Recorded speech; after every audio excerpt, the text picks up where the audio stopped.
जय श्री कृष्ण।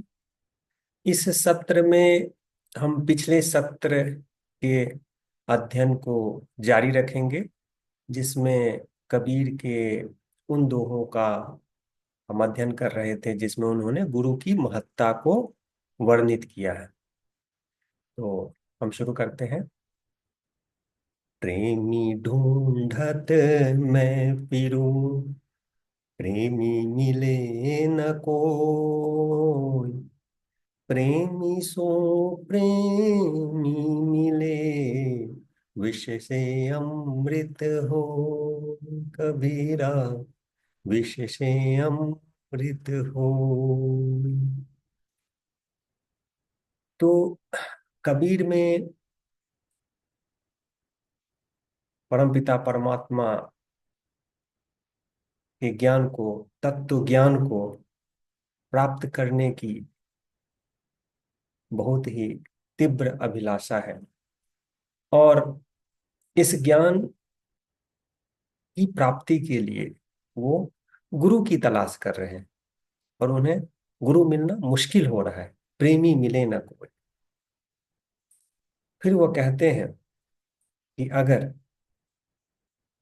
हमें ऐसे गुरु मिल जाए जो तत्व ज्ञान दे सके, जो परमात्मा से साक्षात्कार करवा सके, तो हमारी जो दुर्गुण है, हमारे जो दुर्गुण है, ओके, जो हमारे भौतिक अस्तित्व के चलते हैं, जो प्राकृतिक रूप से, जो जन्मजात हम में जो खराबियां हैं, वो सारी खराबियां दूर हो जाए, और हाँ, परमात्मा के साक्षात्कार का सुखद अनुभव हो। उसी सुखद अनुभव को उन्होंने अमृत कहा है। विष से अमृत होए। कबीर फिर कहते हैं, जिन ढूंढा तिन पाइया, गहरई पानी पै। मैं बपुरा बूढ़न डरा, रहा किनारे बैठ। कबीर कहते हैं, जिन्हें परमात्मा से साक्षात्कार की ललक है, उन्हें गहरे पानी में उतरना पड़ेगा। यह गहरे पानी में उतरने से तात्पर्य है सांसारिक सुख सुविधा, लालच, कामना, राग, द्वेष, इन सबों का त्याग कर हम सांसारिक सुख, जो अंततः हमारे लिए विष बन जाता है, उसमें हम उलझे रहते हैं, और उस सुख को छोड़ना भी मुश्किल होता है। हमेशा असमंजस की स्थिति होती है कि सांसारिक भोग में लग्न रहें, या फिर परमात्मा से साक्षात्कार का प्रयास करें, क्योंकि दोनों एक साथ नहीं हो सकता है। तो परमात्मा से साक्षात्कार के लिए हिम्मत चाहिए, साहस चाहिए।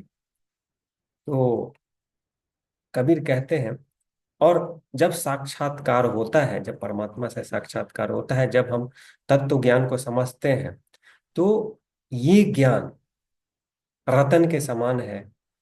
रतन के समान है, जो गहरे पानी में उतरने के पश्चात ही प्राप्त होता है।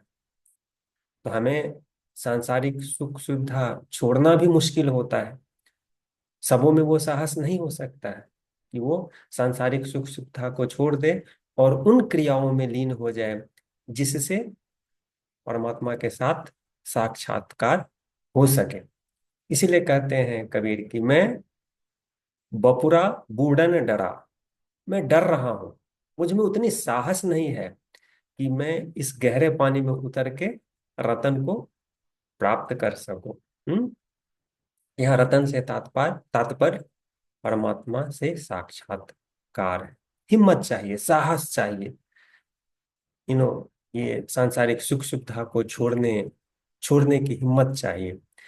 लगता तो है जैसे कि ये सुख और सुविधा है, बट इनफैक्ट ये अंततः हमारे लिए दुख का कारण ही बनता है। कि हम लोग, हाँ, खाने पीने में ही ले लीजिए, मजे उड़ा रहे हैं, केक खा रहे हैं, आइसक्रीम खा रहे हैं, और क्या क्या कोल्ड ड्रिंक्स पी रहे हैं, बहुत आराम कर रहे हैं। ये सब हमारे दुखों का बीज है। ओके। गलत खाना खाएंगे हमारा सेहत जाएगा, ज्यादा आराम करेंगे हमारा शरीर कमजोर होगा। लेकिन तत्क्षण ये बहुत आनंद देता है, तो हम वो साहस नहीं जुटा पाते हैं कि इन सब चीजों को छोड़ के हम अपने आप को परमात्मा के साक्षात्कार के लिए जो जरूरी प्रक्रिया है उसमें हम अपने आप को इन्वॉल्व करें, अपने आप को व्यस्त करें। भजन कीर्तन, ज्ञान, आध्यात्मिक ज्ञान। तो इस दोहे के माध्यम से कबीर यही कह रहे हैं। बिरछा पूछै बीज को, बीज वृक्ष के माँ, जीव सो ढूंढे ब्रह्म को, ब्रह्म जीव के पाँव। कबीर कहते हैं वृक्ष अपने उत्पत्ति की तलाश कर रहा है। आखिर वो आया कहाँ से? अपने उत्पत्ति को तलाश कर रहा है। जबकि वृक्ष बीज से ही आया है। सारा वृक्ष बीज में ही समाहित है। बीज में जो कुछ है वही परिलक्षित होता है एक वृक्ष के रूप में। तो बीज तो वृक्ष में ही है, बीज का ही परिलक्षण है वो वृक्ष। बीज से ही वृक्ष बना है, तो बीज कहाँ है? वृक्ष है। ओके। तो वृक्ष का ये तलाश करना कि मेरी उत्पत्ति क्या है, हाँ? मेरे होने का कारण क्या है, ये नासमझी की बात है। ठीक उसी तरह जीव भी ब्रह्म की तलाश में मंदिर मस्जिद और धर्मस्थल कहाँ कहाँ भटकते रहते हैं ब्रह्म की तलाश में, अपने उत्पत्ति, अपने मालिक की तलाश में, अपने परम पिता की तलाश में। जबकि जीव परम पिता परमात्मा के कारण ही है। जिस तरह बीज से वृक्ष बना है उसी तरह हम और ये ब्रह्म अलग अलग नहीं है। वृक्ष बीज का ही परिलक्षण वृक्ष है।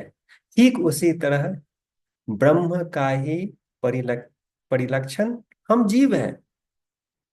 हम ब्रह्म को कहाँ ढूंढ रहे हैं?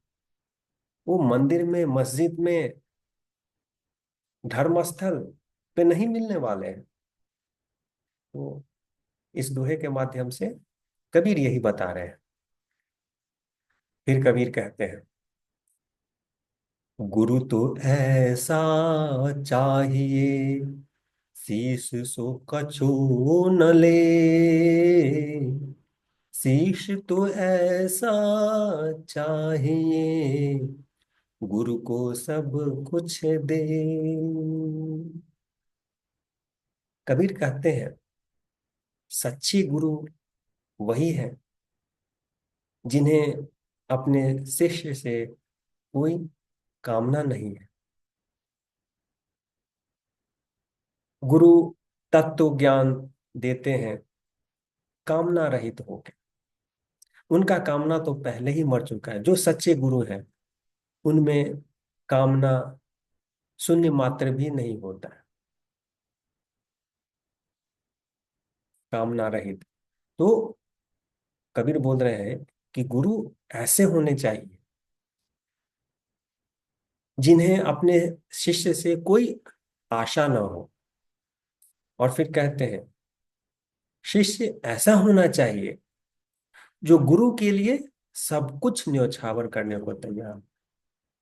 यहाँ कहने का तात्पर्य है शिष्य में परमात्मा से साक्षात्कार की इतनी प्रबल इच्छा होनी चाहिए कि वो साक्षात्कार करवाने वाले के लिए कुछ भी करने को तैयार हो। फिर कबीर कहते हैं निगुरा ब्राह्मण नहीं भला, गुरुमुखा भला चमार, देवतन से कुत्ता भला, निज उठी भूखे द्वार। कबीर कहते हैं अज्ञानी ब्राह्मण, ब्राह्मण भारतीय समाज में उच्च श्रेणी के माने जाते हैं और इनसे आशा होती है कि ये आध्यात्मिक ज्ञान में निपुण है। तो जो अज्ञानी ब्राह्मण है, जस्ट किसी ब्राह्मण के परिवार में पैदा हुआ, उससे अच्छा तो चमार है, जो भारतीय समाज में निम्न श्रेणी के माने जाते हैं। तो चमार अगर तत्व ज्ञान रखता है, तत्व को समझा है, ब्रह्म को समझा है, तो वो ब्राह्मण से अच्छा है जो सिर्फ पारिवारिक तौर पे ब्राह्मण है। कबीर फिर कहते हैं देवतन से कुत्ता भला। मूर्ति, देवताओं की मूर्ति जिनकी पूजा करते हैं, कबीर कहते हैं उनसे अच्छा तो कुत्ता है जो उठ के हमारे द्वार की रक्षा करता है, मतलब हमें सुरक्षा देता है, हमें प्रोटेक्ट करता है। किससे? चोर डाकू।